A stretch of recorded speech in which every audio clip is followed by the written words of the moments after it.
महाभारत के प्रेमियों, मैं राम सागर शास्त्री आप लोगों के समक्ष रखने जा रहा हूं राजा नीलध्वज की कथा। देखिए, बात उस समय की है जिस समय धर्मराज युधिष्ठिर ने अपने भाइयों के परामर्श से हस्तिनापुर का राज्य का देखते हुए अश्वमेध यज्ञ करने का विचार किया कि लेकर सलाह भ्राताओं की कर रहे युधिष्ठिर शासन थे। निज नगर हस्तिनापुर में वह करते शासन संचालन थे। उस समय धर्मराज युधिष्ठिर ने अश्वमेध यज्ञ किया। दिग्विजयी घोड़े को छुड़वाकर सेना सहित अर्जुन को उसके साथ भेज दिया। अश्वमेध का यज्ञ किया, अपना घोड़ा छुड़वाया है। दिग्विजय करने हित धर्मराज अर्जुन को संग पठाया है। घोड़े के मस्तक पर एक स्वर्ण पत्र बांध दिया जिसमें लिखा था, श्री धर्मराज युधिष्ठिर हस्तिनापुर के राजा बन चुके हैं।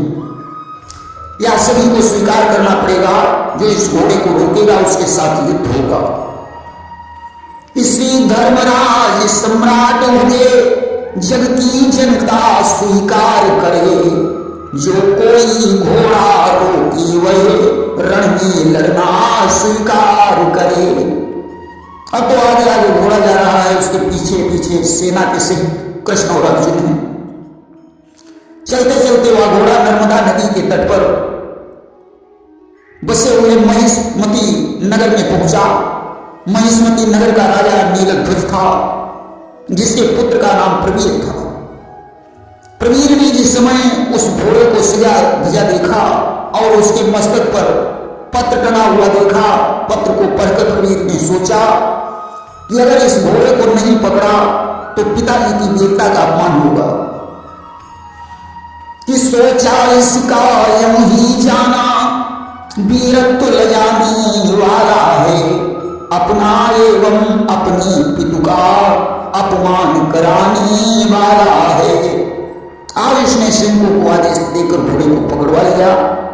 अर्जुन ने आगे बढ़कर कहा, बच्चे, यह धर्मराज युधिष्ठिर का घोड़ा है, इसे छोड़ दो। मेरे साथ युद्ध करना तुम्हारे बस की बात नहीं है।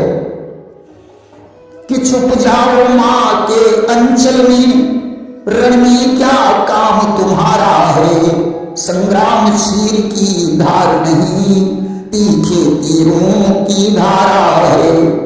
प्रवीर ने कहा, मुझे बच्चा समझने की भूल नहीं करना। इधर आए प्राण हथेली पर हम आजादी के दीवाने। संग्राम भूमि से फिर जाना सिखलाया नहीं विधाता ने। अब परिणाम चाहे जो कुछ भी हो, मैं इस घोड़े को नहीं छोड़ूंगा। अब तो युद्ध होना निश्चित हो गया। इलागे चलन विविध हथियारा, अभयो युद्ध को बर नहीं पारा। नाना प्रकार के हथियार चलने लगे। ढबढोल और शंखों के स्वर से पृथ्वी दहलाने लगी। बलवानों की गर्जना से आकाश हिलने लगा। तो ढबढोल और शंखों के स्वर पृथ्वी दहलाए देते थे, बलवानों के गर्जन तर्जन आकाश हिलाए देते थे। आप लोग तो जानते ही हैं कि संसार में अर्जुन के समान कोई धनुर्धारी नहीं था। कि धनुर्धारी न था जग में कोई अर्जुन की सानी का, कि जिसने इंद्र का हाथी धनुष ऊपर उतारा। आज धनुआ पर धनुआ खड़क उठे, बाणों पर बाण बोल उठे। वीरों का बांटा युद्ध देख पृथ्वी पाताल डोल उठे। दोनों तरफ की सेनाएं एकजुट होकर युद्ध करने लगी। घमासान युद्ध हो रहा है कि सारी सेना एकजुट हुई गई।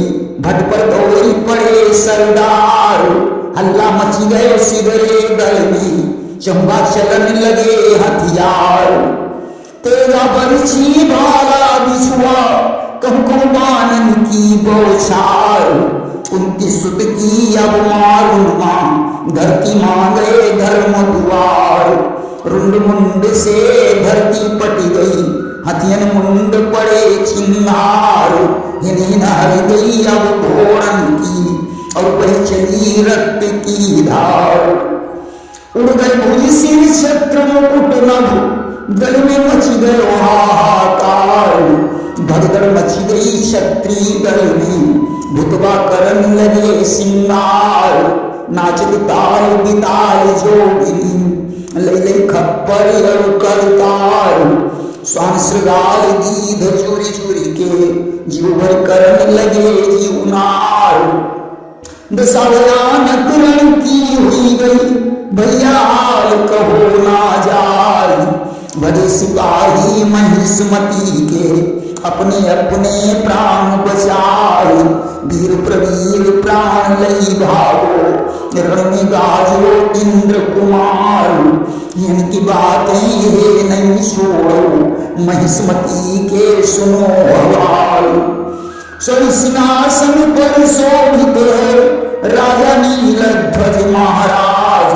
हाथ जोड़ के कहे प्रवीरा, अब तो गई युद्ध में लाज। बहुतक सेना रण में जूझी, अर्जुन काट करी खलिहान। तीखे बाण वीर अर्जुन के, हम भागे लई के प्राण। सुनी खबरिया नीलध्वज में, गुस्सा गयो बदन में छाई। ध्यान लगाओ है पावक को, जो दामाद महीपति क्या। आज प्रवीर और अर्जुन का घमासान युद्ध हुआ। अर्जुन ने तमाम वीरों को समाप्त कर दिया। अर्जुन की मार से पृथ्वी कंपित हो गई, खून की धार बहने लगी। प्रवीर युद्ध भूमि से भागकर अपने पिता नीलध्वज के पास पहुंचा। उसने कहा, पिताजी, अर्जुन बहुत बड़ा वीर है, हमारी बहुत सी सेना मारी गई। उस समय नीलध्वज ने अपने दामाद पावक का ध्यान किया। अग्निदेव आज प्रकट होकर अर्जुन से युद्ध करने पहुंचे। अब तो अग्निदेव के बाणों से अर्जुन की सेना जलकर भस्म होने लगी। अर्जुन ने ब्रह्मास्त्र का संधान किया, परंतु ब्रह्मास्त्र का कोई असर नहीं हुआ। ब्रह्मास्त्र फेल हो जाने पर अर्जुन विवश हो गए कि तरबतर पसीने में होकर सीने को पार्थ थकाने लगे। कुंती नंदन की ओर देखो, भगवान कृष्ण मुस्काने लगे। अर्जुन के शरीर में पसीना आ गया। अब सेना की रक्षा कैसे होगी? भगवान कृष्ण की तरफ देखा, कृष्ण मुस्कुरा रहे।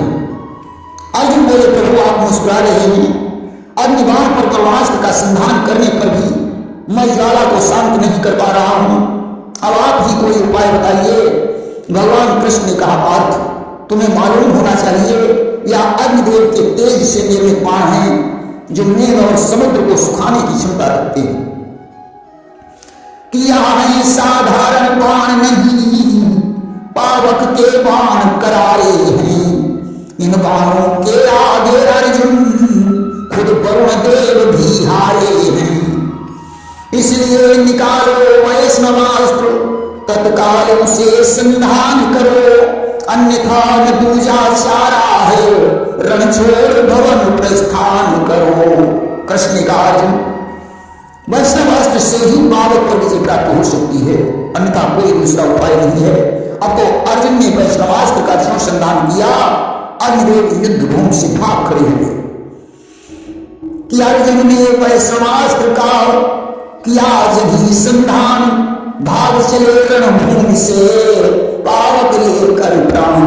नीलध्वज के पास जाकर पावक ने कहा, महाराज अर्जुन को जीतना कोई आसान बात नहीं है, इसलिए भलाई इसी में है कि घोड़े को वापस कर दो। अब तो नीलध्वज अपने पुत्र प्रवीर के सहित अर्जुन के पास पहुंचा। उसने भेंट की सामग्री प्रदान की और अपनी गलती की क्षमा मांगी। दिग्विजय के लिए स्वयं भी घोड़े के साथ में गया। अश्वमेध यज्ञ पूरा होने के पश्चात उसने कृष्ण और प्रद्युम्न को प्रणाम किया और भगवत भक्ति का आशीर्वाद प्राप्त करके भगवान का भजन करने चला गया कि पर्वसराज सुतपति नाम तपहित कवन भूप बन की नाम। तपस्या करके राजा संसार सागर से मुक्त होकर विष्णु लोक को चला गया। प्रेम से बोलिए वृंदावन बिहारी लाल की जय।